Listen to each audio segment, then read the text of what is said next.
morning, everyone. Good morning and welcome to 𝗥𝗵𝗲 show.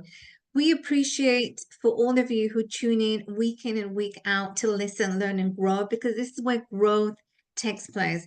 When you show up and what Ria and I share with you and you're implementing on what we share with you, that's where true knowledge comes. So we are grateful to each and every one of you who tune in. And I want to introduce myself before Ria. She's going to take over the conversation, but I want to introduce myself, and my name is 𝗥𝗵𝗲. My name is Ria, and welcome to our show. Ria, going to pass the mic to you. Thank you, 𝗥𝗵𝗲. And today's topic is a continuation from the book of Robert Kiyosaki, Increase Our Financial IQ. So let me share my screen.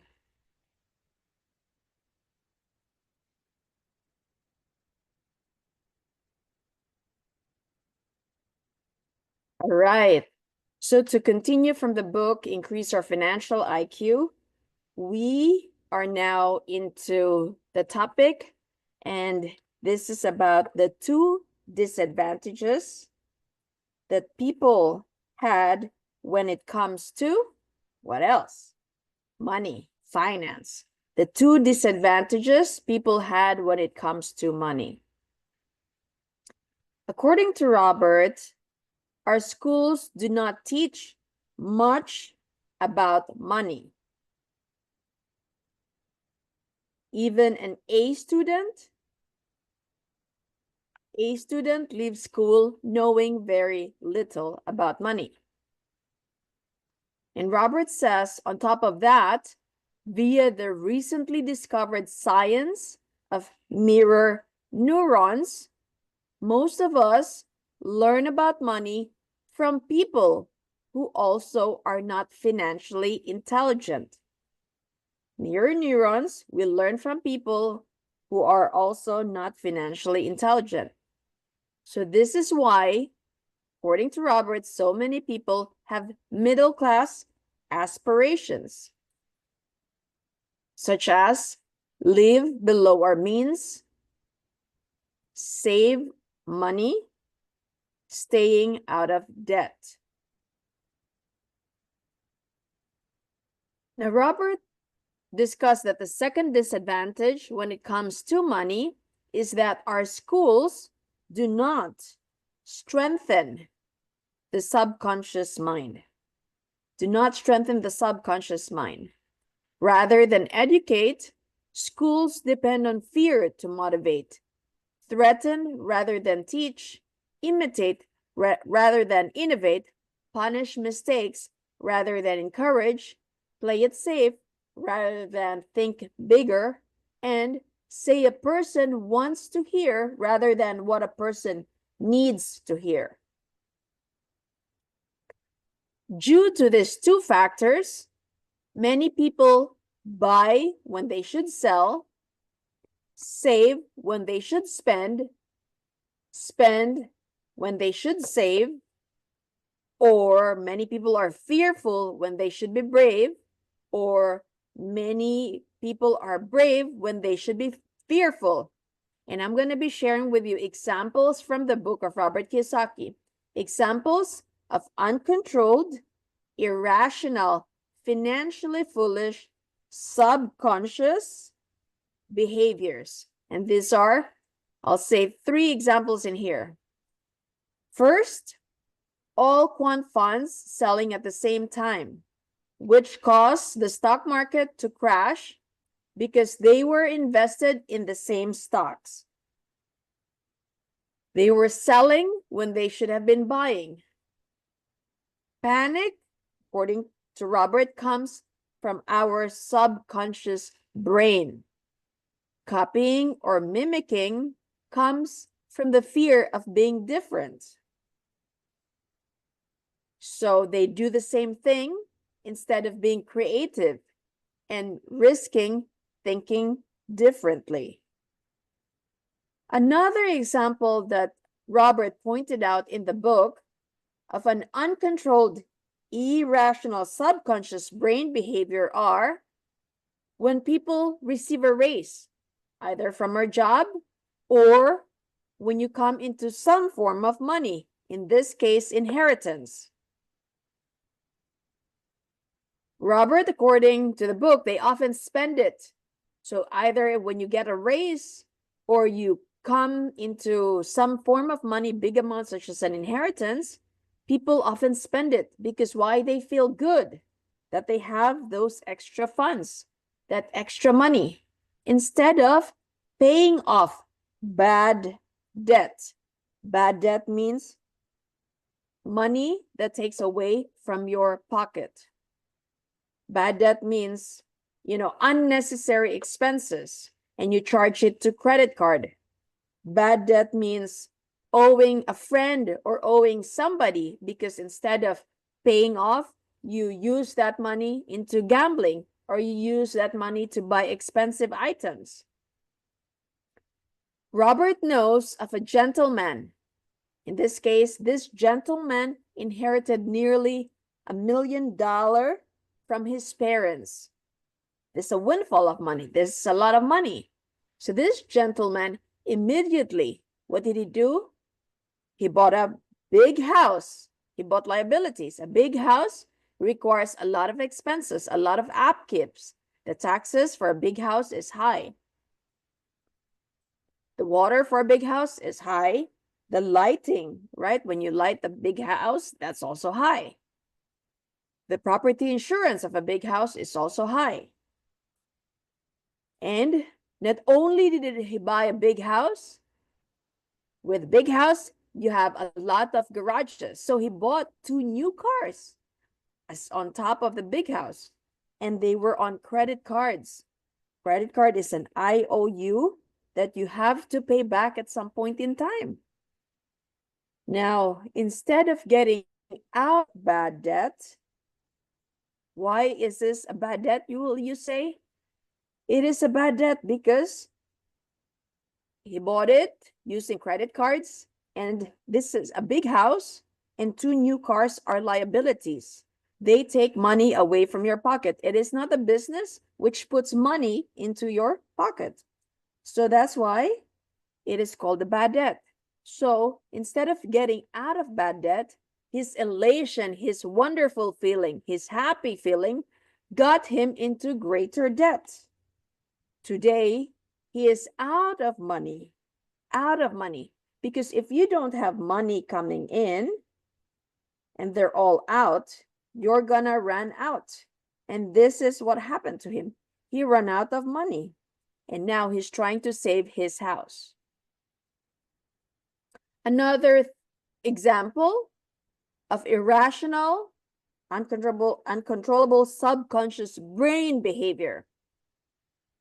When the economy turns down, okay, when we're going down, the economy is bad, there's a lot of unemployment. According to Robert, the sales prevention department of many businesses takes control.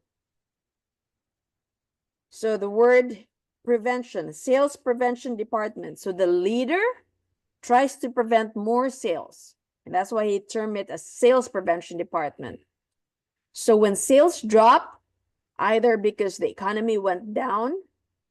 So when the economy went down, people don't like to spend. So when this happens, the sales drop. And what happened to most businesses? They cut back on advertising. They cut back on promotion. They cut back on their sales staff. Sales is very important at this point in time, especially when the economy is contracting. It's actually, you need to pump out more sales, right? You need to pump out more advertising, more promotion, so that you stay alive. Rather than save. A business needs to spend on these items, advertising, promotion, and sales, especially on a down market, and not save. In a bad economy, the business need to spend more on advertising, promotion, and hire more sales representative. Offer more sales incentives and be more creative. In other words, be more right-brained. Right-brained is the, like the artist type, right? The left brain is more the analytical type. So in this situation, Robert says we got to be more right-brained and communicate more. Selling, that's also right brain.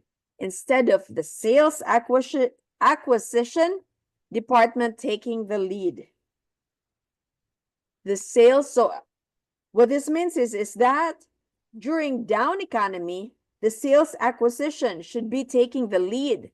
But what happens, instead of the sales acquisition department taking the lead, the sales prevention department takes over. Now we are into the fear mode. The sales prevention takes over. We're more into saving, and that's why there's not a lot of sales. The sales prevention department of most companies is made up of left-brained people. Left-brained, they're the analytical, the mathematical. So the left-brained people are the accountants, the attorneys, the salaried employees. Generally, people with strong left brains, but they have terrified subconscious brain. They are into the fear mode. When sales prevention department takes over, many employees lose their job. Why? Because your sales are down. And that's why they want you to advertise more, to promote more, to have more sales. Use your creativity. So in a down economy, the sales prevention department takes over and many employees lose their job. In Robert's opinion, when times are tough, down economy, it is the sales prevention department that should shed a few of the employees. The subconscious brain thinks it's intelligent. It thinks it's intelligent. The problem with the subconscious brain is that it can be our greatest friend or our worst enemy.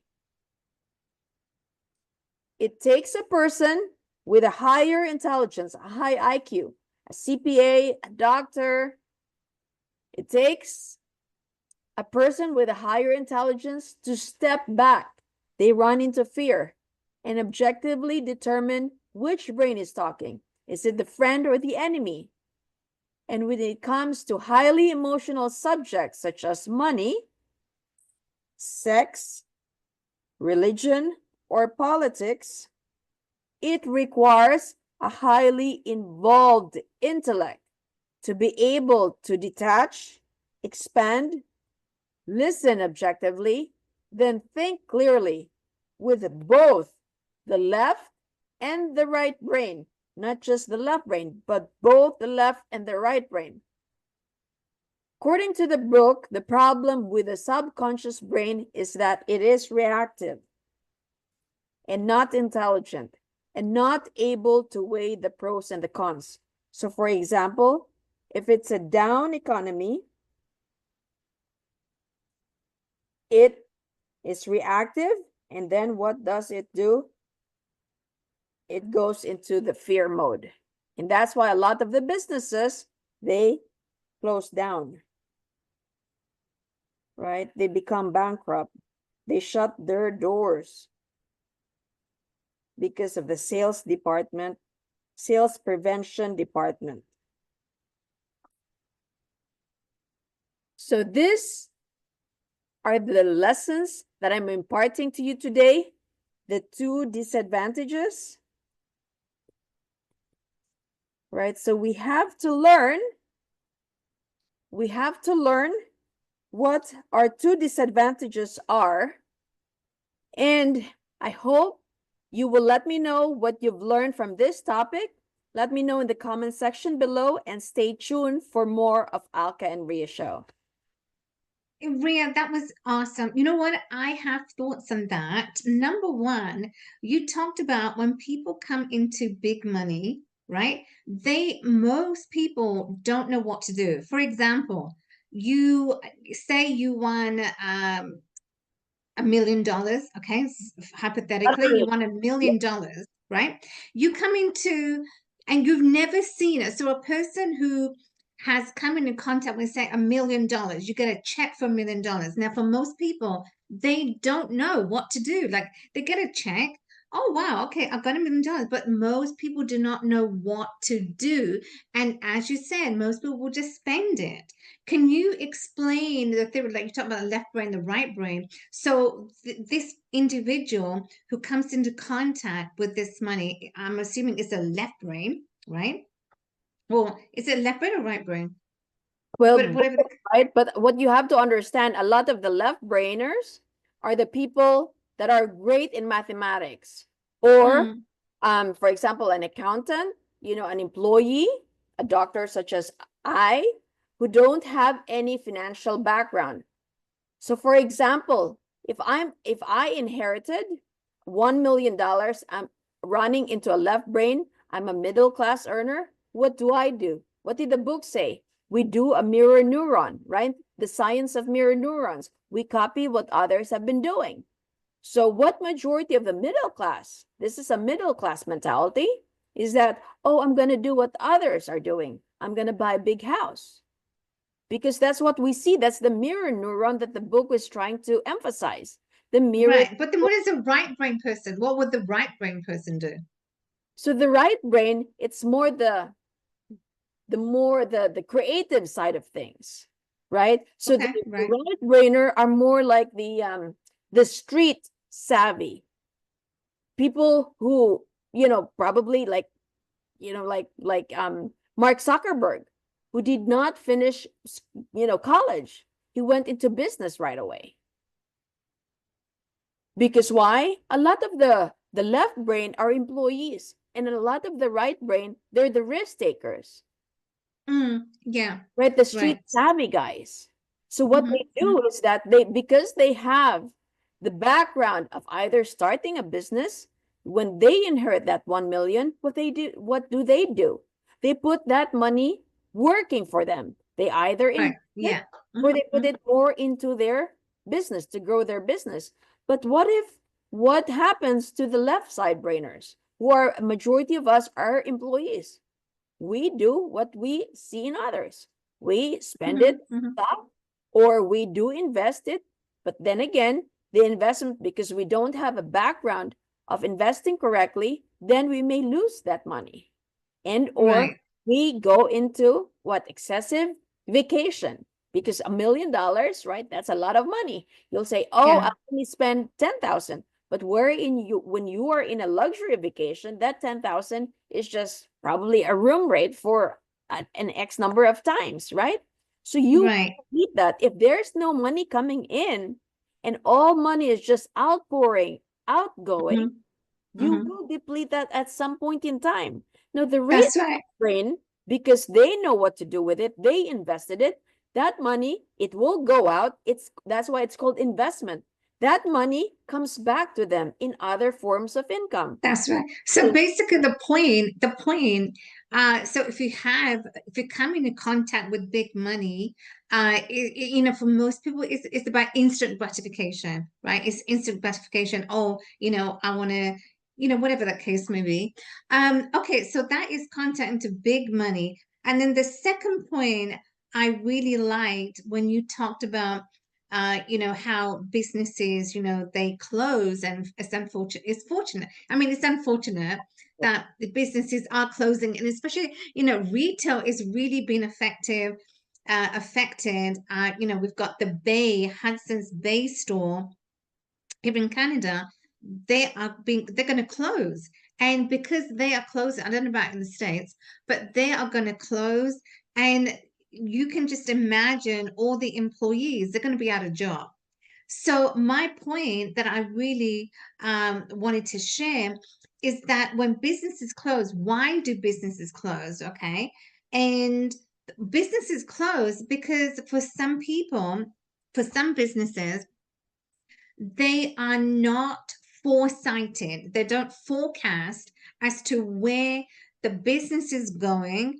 They don't forecast, they don't see this also could be left brain, right brain business owners, but they have not forecasted as to what may happen. For example, COVID. When COVID happened, no one knew. We could not predict COVID was going to happen, right? But because it was here, businesses were affected. And for most businesses were challenging, i.e. the gyms, but businesses shut down. Some businesses did, but some thrived. Now, why do businesses close is my question to you.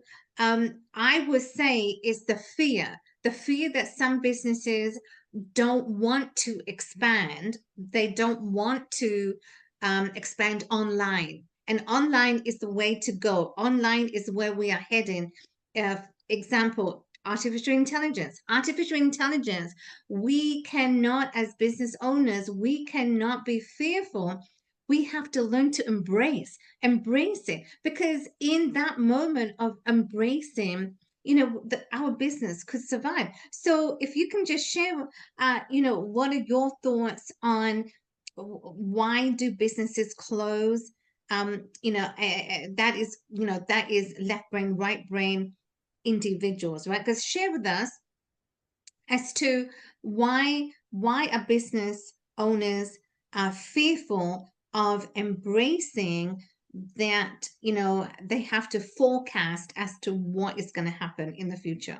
What I can say based on my experience, because I'm a business owner, right? I do have apartments.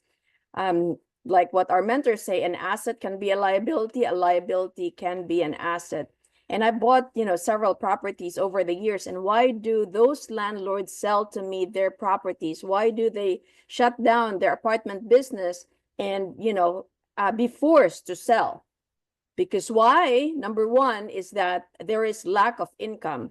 Now, on a down economy, a down market such as COVID, right, it's unpredictable. And number one, they either do not have enough, cushion, not enough capital to sustain that down economy. Second, because a lot of the landlords are so just limited that they don't embrace the online, right? There's not enough online presence. So because there is not enough online presence, then their business is not known. So what happens, even though they have a strategic location, because I buy them, I know they are strategic, even though they have a strategic presence, they rely on either third parties, such as their listing agent. Now, listing agents do have other customers too, so you're not going to be prioritized, right? There's not enough presence on them. So what happens if there's not enough presence? Then they don't have any tenants that would rent their property in that strategic location. So you got to do whatever it takes. You cannot just subjugate it, or you cannot just have others do the hard work for you. You as an owner, as a business owner, would have to do that hard work too. So one, lack of capital. Two, not having enough online presence. Third, passing on that responsibility to others, thinking that others would do a great work for finding that perfect tenant of yours, instead of you actually helping them, you finding out ways to survive. What I did during COVID was I also pivoted, which means that I did not rely on just my resident physicians who are going to rent from my property, but I also did other ways. What are other ways? Either I did a room sharing, either I did a vacation rental or an Airbnb. I tried to do whatever it takes so I could have my doors open. So you as a business owner needs to learn to pivot during these difficult down times. Absolutely, pivoting is what is required. And then the last point, you know what? This is such a great topic, because when we talk about, and also another point that just came to mind is, the lack of finances. The lack of finances. The Hudson Bay is closing down because they could not predict, and it also comes down to the predictability, forecasting, because it doesn't matter how long you are in the business, you got to forecast as to what's happened. But I think also what what happens to most businesses is the lack of funds, lack of finances. You know, getting a loan, but then you can't pay back the loan for whatever reason that is. Then you go into bankrupt, and then you go into debt. Then you got loans upon loans that you're now paying, that you're paying off. Right. Something about the forecasting. So forecasting is like a future prediction, right? But we rely on outside factors, which is beyond our control. And so the forecasting, even though we forecast, right, it's not a sure guarantee, because there are several variables that can throw our forecasting off. So even though we forecast it, but the external variables have a greater effect on the business. What are the variables? Can you expand on the variables? What are they? For example, right? So the US economy, over the years, it has increased its interest rate 11 times. Never has it been done to do a back-to-back rate increase 11 times. So what happened during COVID, the interest rate went down to 3. And then after increasing it to 11 times, where are we now? 7 to 9%. So even though you forecasted, right, your business, that yes, they're going to increase, from a 3%, they're going to increase 5%. But never has it been done to increase 11 times, where we are 71%. So you forecasted short. So what I'm saying is that even though you forecasted, but the external variables is greater than your forecast, you're short on your forecast. You can't control that. Yeah. Right. You're short on your forecast. Then what's going to happen? The business will go down. It's going to close its doors.